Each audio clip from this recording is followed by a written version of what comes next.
Krishna, Krishna Krishna, Hare Ram, Ram Ram, Hare Hare. We're going to talk a bit more about the Bhagavat-parampara and some doubts in people's minds, according to some important points. To further clarify this, first, where do these doubts come from? There are different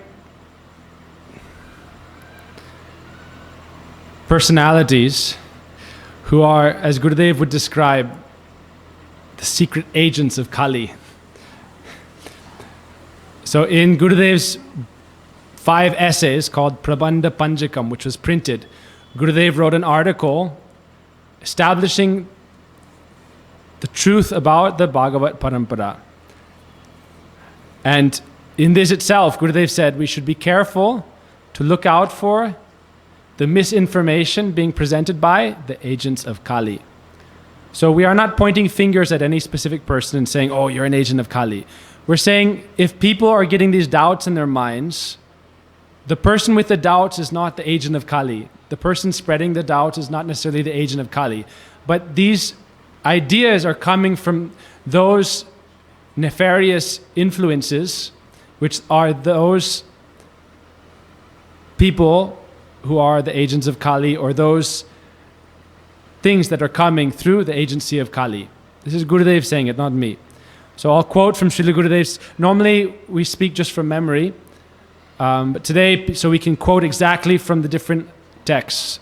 So that's why I brought different quotes. So first, Gurudev says that we should understand the Bhagavat-parampara includes the Pancharatrik parampara. The Pancharatrik line means who is mantra guru. Mantra guru is the person who is giving you the Diksha mantra. That's the Pancharatrika guru. Pancharatrika means according to the different rules and regulations of Vedic ceremonies and customs. So that's the Pancharatrik. The Bhagavat line is something transcendental to that. It's something which includes it. So the Bhagavat-parampara is always brilliantly shining forth.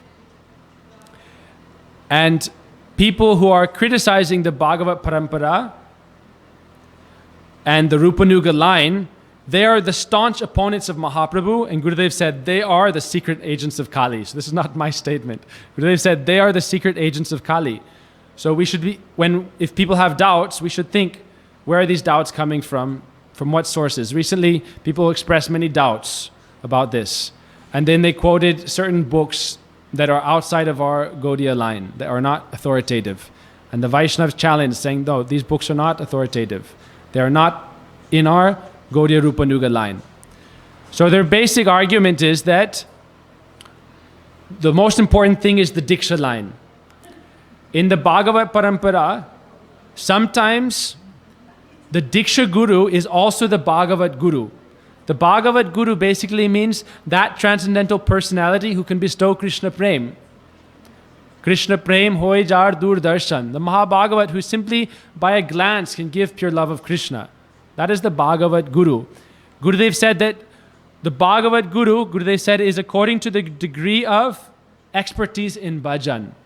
So in the 6th verse of Upadeshamrita, the 5th verse, Nindari sunyam hridimipsita sangalabdya, and that person who is bhajan praveen, means fully immersed in deep bhajan and having realized their atma dharma, their swarup and their seva, and who is expert at also giving this, that Uttam Mahabhagavat can be the Bhagavat Guru.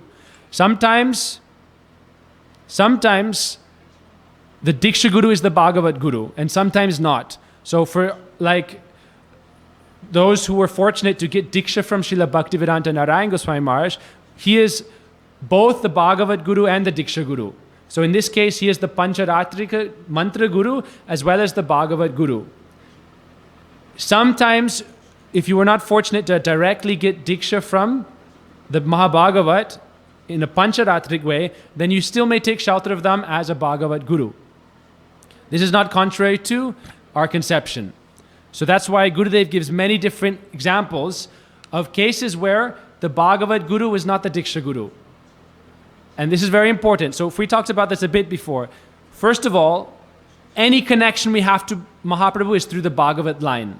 So Bhaktisiddhanta started this Bhagavat-parampara. The Bhagavat-parampara means in our line, like when we chant the Jayadvani after our classes or after artis or bhajans, in that Jayadvani, we include the names of the Bhagavat-parampara acharyas.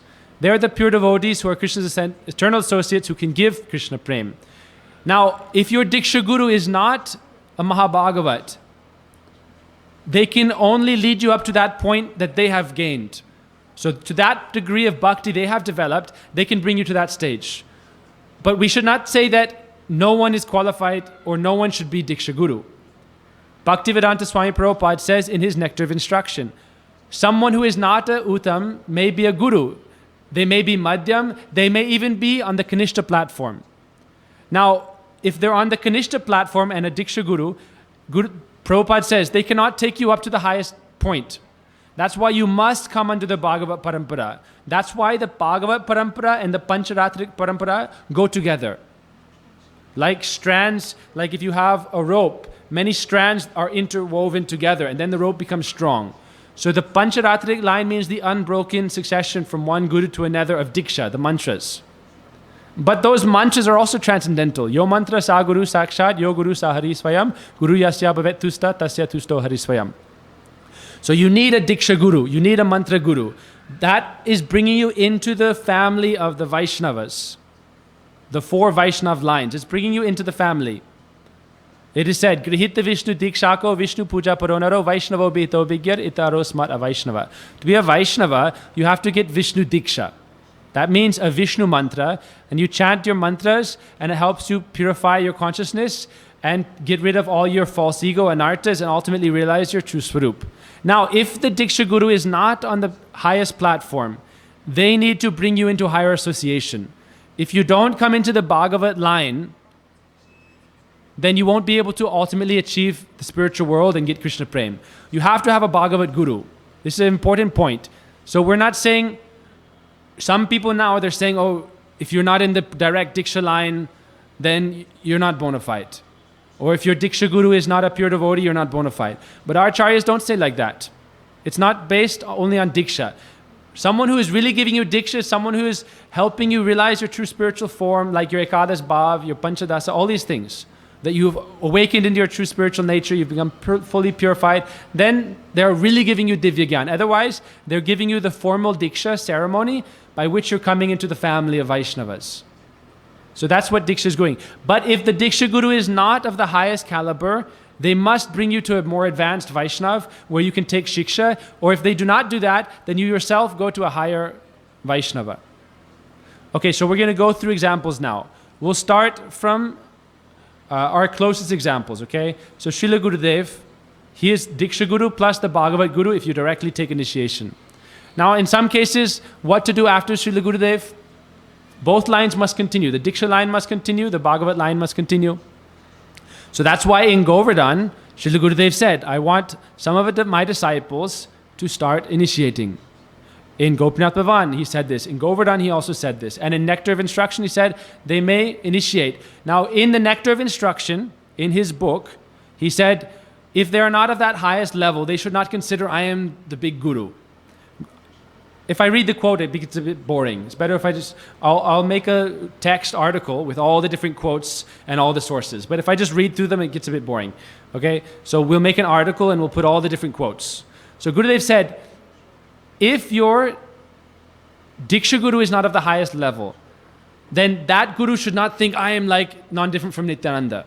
Gurudev said that some Gurus are there who are like, I have 2,000 disciples, I am Shaksharitrena, I am non-different from Nityananda. He says they go to hell. So if you're not on that highest level of Mahabhagavat, you shouldn't claim that I am Shaksharitrena. When in the Sastra it says, who to approach as Guru?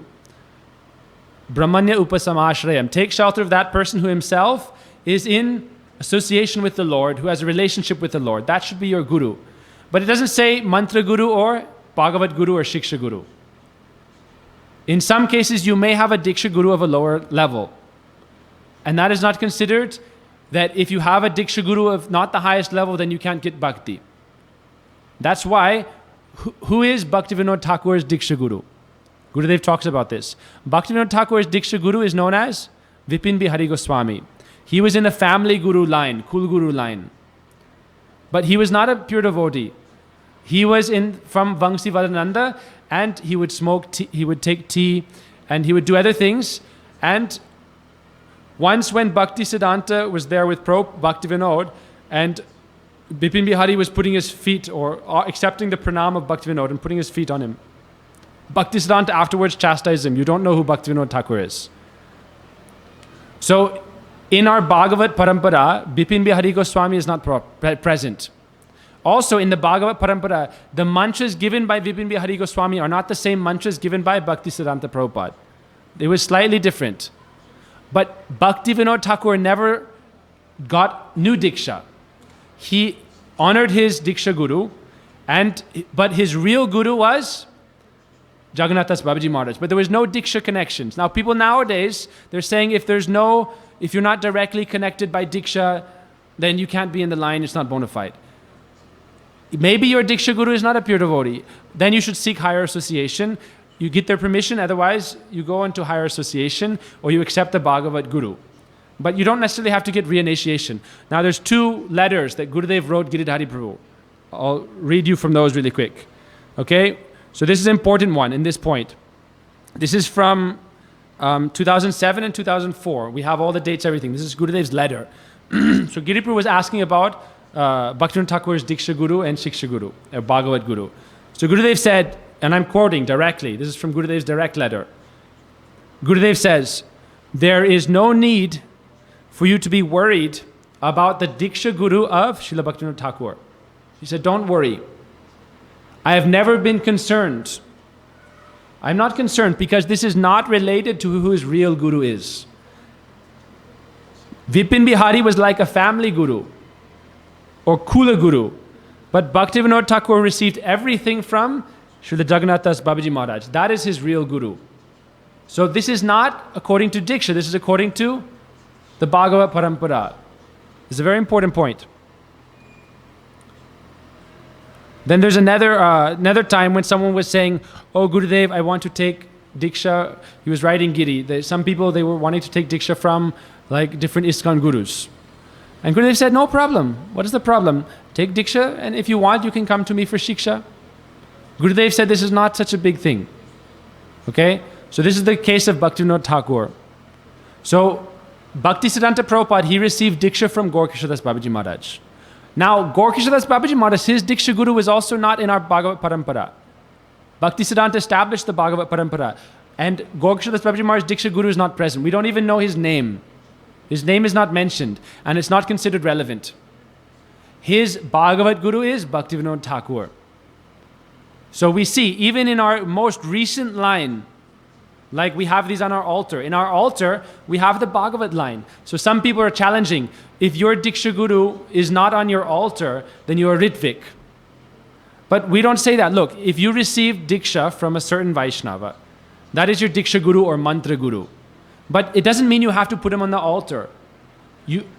One thing is that if you have honor and respect for them, you can put them on the altar. There's no restriction, don't put them on the altar. But you don't have to. That's the point. Maybe they tell you, don't put me on the altar. Maybe they're in that mood. But mostly, if they're not on that Mahabhagavat level, we aren't concerned with putting on the altar. So like people are saying, oh, you put Gurudev on the altar, and you don't put the new Diksha Guru, then this is Ritvik. But they're saying, I am your Mantra Guru, here are the mantras, they're giving the ceremony, they're giving the mantra, they are the Mantra Guru, the Diksha Guru. It's not Ritvik. Otherwise, you can say everyone in ISKCON is Ritvik. In ISKCON, in all the big temples, they have Prabhupada's picture. And the vast majority of the people are not Prabhupada's Diksha disciples. They are not his Diksha disciples. Prabhupada then is the Bhagavat Guru and the Param Guru. But then why not put all the pictures of all the new Gurus in the altar? So just because you don't put the picture there, doesn't mean it's Ritvik. The Guru is the Guru, the Mantra Guru is Mantra Guru. But if Mantra Guru is not of the highest level, then you take shelter of the Bhagavat Guru and you respect both. Bhaktivinoda Thakur did not take Diksha again. In Shastra it said, you can give Guru up. There's rules to give Guru up. Guru avyaliptasya karya majanata utpata pratipanasya parityago vidiyate. Shiv Thakur said, you can give up Guru if they are like complete debauchee, They don't know what to do, what not to do. But generally, if they help you to go to higher association and they're not themselves Mahabhagavat, then it said there's no need to give them up. Hridaya Chaitanya gave his disciple Shyamananda permission to take shelter of Jiva Goswami. And so in the Bhagavat-parampara, Hridaya Chaitanya is not mentioned. He is not present. Even though he is the Diksha Guru of Shyamananda, the real Guru is Jiva Goswami. Okay, so we'll go through more examples. Gaurkishore Das Babaji Maharaj is an example. Bhaktivinoda Thakur was Jagannath Das Babaji Maharaj, no Diksha connection. Then up the line, Shyamananda Prabhu. Shyamananda Prabhu was not the Diksha disciple of Jiva Goswami, but only Jiva Goswami is mentioned. Then, next, Lokanath Das Goswami. Lokanath Das Goswami, nobody knows who his Guru is. His mantra Guru. It's never mentioned anywhere that this person was his Diksha Guru.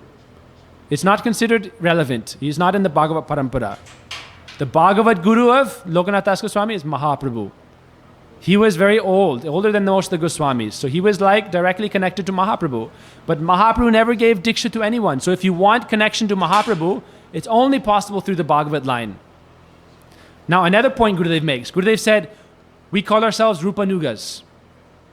How are we Rupanugas? Rupa Goswami, we didn't get Diksha from Rupa Goswami. So the only way we can be part of the Rupa Goswami line is by following the Bhagavat-parampara. And that supersedes the Diksha line. So again, we're not minimizing Diksha. You have to have a Diksha Guru. But the both lines go together. And if your Diksha Guru is not Mahabhagavat, then you need to approach Bhagavat Guru. Means a Mahabhagavat. So if someone is, say, like, now, for example, Bhaktivedanta Swami Prabhupada, he established ISKCON. Before he left, even he established gurus. And after he left, now there's like over 100 gurus. So obviously not all those gurus are Mahabhagavats. But unless they approach a Bhagavat Guru, ultimately they will not be able to get Krishna Prem. They need to have a Bhagavat Guru. So Prabhupada, maybe Bhagavat Guru, they take his Shiksha. Or Srila Gurudev, many came and took shelter and Shiksha from Srila Gurudev. Even in our Gurudev Sangha, many people in the Gurudev Sanghas were not his direct Diksha disciples. And yet, Gurudev is their Bhagavat Guru. It means if you offer your heart to that personality, and that personality is nourishing you, sheltering you, giving you Bhagavat Prem, then they are your Bhagavat Guru. So for example, with certain devotees who are there, certain like Vaishnav who's being criticized, where are they taking everyone? They bring everyone to Prabhuji, and Prabhuji is connecting everyone to Gurudev. So this is the Bhagavat connection. People may say, Prabhuji himself is not giving Diksha, so how is he telling someone else to give Diksha? There's another argument. He himself is not giving Harinam Diksha, why is he telling others to? Prabhuji is establishing this point again, the Bhagavat line. Nowadays, again, people make it into the Diksha line because they are attached. This is like the Jata Gosais. That, oh, you have to come through me. If you don't come through me, you can't do anything. It's bogus. So Prabhuji is again establishing this point, the Bhagavat-parampara. Bhagavat-parampara is transcendental to this. At the same time, Gurudev's Diksha line must continue. Gurudev said to his disciples, now, after me, you'll have to initiate. Otherwise, the line will dry up. Swami Prabhupada said, after me, someone will have to initiate. We look at Ramanujacharya's line, Madhvacharya's line. Someone has to initiate. But if they're not the Mahabhagavat Guru, then you can also connect to the Mahabhagavat Guru. Now, again, Madhvacharya. Who is Madhvacharya's Guru? His Diksha Guru is not Mahabhagavat. His real Bhagavat Guru is Vyasadeva. And Vyasadeva was like 4,000 years before him. So how is he his Guru? Vyasadeva was thousands of years before Madhvacharya. But when Madhvacharya went to Badrik Ashram, he presented his Gita commentary to him. Even after his sannyas was finished. He got sannyas from a Mayavadi also. Even after his sannyas was finished, Vyasadeva appeared before him and accepted him, and he became his Bhagavat-parampara Guru. So Bhagavat Guru is not limited by time, like in space, like mortal jivas. Bhagavat Guru means they are non-different from Krishna. Shakshararirtvena samasta sastre. They are different from Krishna, but they are of that caliber of so empowered by Krishna that all of Krishna's qualities come within them. It said, Acharya mam bijaniyam navamanyata karhichit namartya buddhya suyeta sarvadeva mayo guru. All my Shakti is within the Guru. So that is the topmost Guru. Vishwanath Chakravarti Thakur. In the Bhagavat-parampara, after Vishwanath Chakravarti Thakur comes Narottam. They never met. Rupa Goswami and Sanat Mahaprabhu, their connection is by the Bhagavat-parampara. It's not Diksha Guru. Sanatan Goswami says, I am a Rupanuga. Rupa was his younger brother. And he never got Diksha from Rupa Goswami. So how can Sanatan Goswami be in the Rupanuga line? Because the conception that is being taken is the conception of Srila Rupa Goswami. Therefore, he is in the line of Srila Rupa Goswami. So where you are accepting the conception, that is your Bhagavat line. So there's a lot of other quotes we want to talk about, but we don't have too much time. Okay, so I'm going to quote a few things. Another thing people are arguing about is saying, oh, this Vaishnav is saying that they are worshipping like Gaur Gadadhar, and therefore they must be bogus. But this is complete nonsense. They're saying that, oh, their Ishtadev is like Gaur Gadadhar. Okay? Now, this is an important point. If you are in the line of Bhakti Vinod, then you have something which is called Swarup Vyuha. In your bhajan process, if you worship Mahaprabhu and Radha Krishna, then at the time of perfection, your Atma achieves two spiritual forms, one in Gaur Lila, one in Krishna Lila. In Gaur Lila, you will get a male form in which you will serve Mahaprabhu in Dasya Ras, in the mood of a servant, always absorbed in Sankirtan Ras and the Asta Kali Lila as described by Vishwanath Chakravarti Thakur of Mahaprabhu. There's no room for Nagari Bhav there. It's not Nagari Bhav. Mahaprabhu is always in the mood of Radharani, and the devotees are always serving him in Dasya Ras. However, in Gaur Lila, if you enter Gaur Lila, you will be bound to be under the guidance of Gadadhar Pandit. This is what Bhaktivinoda Thakur gave. So there's a beautiful song Bhaktivinoda Thakur wrote called Bhaja Godrum Kanan Upadesh. And in one of those last verses, he says this line, okay? It's a very important line. Smara Gaura Gadadhara Keli Kalam Bhava Gaura Gadadhara Pakshachara Shrinu Gaura Gadadhara Charukatam Bhaja Godrumakana Kunjviram.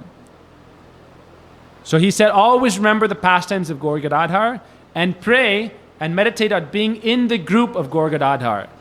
Bhava Gaura Gadadhara Pakshachara means I am in the gun or the group of Gaur Gadadhar. So if you are worshipping Mahaprabhu in Bhaktivinoda Thakur's line, as we are, then when you achieve perfection in Gaur Lila, you will be under the guidance of Gadadhar Pandit. That doesn't mean there's any Nagari Bhav that Mahaprabhu is my beloved in the mood of Krishna. It's not present there. It's in the mood of Sankirtan and Dasya Ras. So there's another point. A few different things, okay? In Jaiva Dharma chapter 17. It's a lot of stuff here, okay? But anyhow, we'll make an article and we'll put all the points there. In Jaiva Dharma chapter 17, it said that if you are worshipping Gaura Vishnupriya, that's Vaidi Marg and Archan Marg, or like Vaidi. If you're worshipping Gaur Gadadhar, that's the Rupanuga mood. So if we're in the Rupanuga mood, which we are, and the Raganuga mood, which we are, then we worship Gaur Gadadhar. So we should take this conception out of our mind that, oh, he is saying Gaur Gadadhar is my beloved, like I am worshipping Gaur Gadadhar. Otherwise, why do we have Gaur Gadadhar deities that are being worshipped? Why do we have Gaur Gadadhar here? This is just foolishness. Then they say, oh, how is Nityananda Akhanda Guru Tattva? This is only Bhaktivinoda Thakur saying it. No, all our acharyas state this. Some people are saying Nityananda is not Akhanda Guru Tattva, and we have to have Mahabhagavat Diksha Guru. But this is not anywhere in our line, okay? Another important point, Krishnadas Kaviraj Goswami. Nowhere is it said who his Diksha Guru is. It's not known. Nobody knows. His Diksha Guru is not important. It's not in the Bhagavat line. Rup Goswami is Diksha Guru. Who is it? Nobody knows. Sanatan Goswami, nobody knows his Diksha Guru. And yet people say, if my Diksha Guru is not a Mahabhagavat, I can't get Krishna Prem. Bilva Mangal Thakur, his Guru was, in his own Krishna Karnamrita, he says, Chintamani Jayashri. My first Guru is Chintamani. Chintamani was a prostitute, courtesan. And then he says, my second Guru is Somagiri. Somagiri was a Mayavadi. And then he says, Shiksha Guru, the Bhagavan Siki Pinchamuli. My Shiksha Guru is Krishna, Bhagavan, who has a peacock feather in his head, in his crown. So the point is, Bilva Mangal Thakur, who is his Diksha Guru? Mayavadi. And yet, in his own life, in his very life, through his sadhana, he achieved Krishna Prem. Krishna himself gave him darshan. So you should not think, oh, my guru, my mantra guru is not a Mahabhagavat, how will I ever get Krishna Prem? If you are serious in your sadhana and you take proper shelter of the Lord, then certainly you can get it. There's no restriction. That's the conception of our Bhagavat line.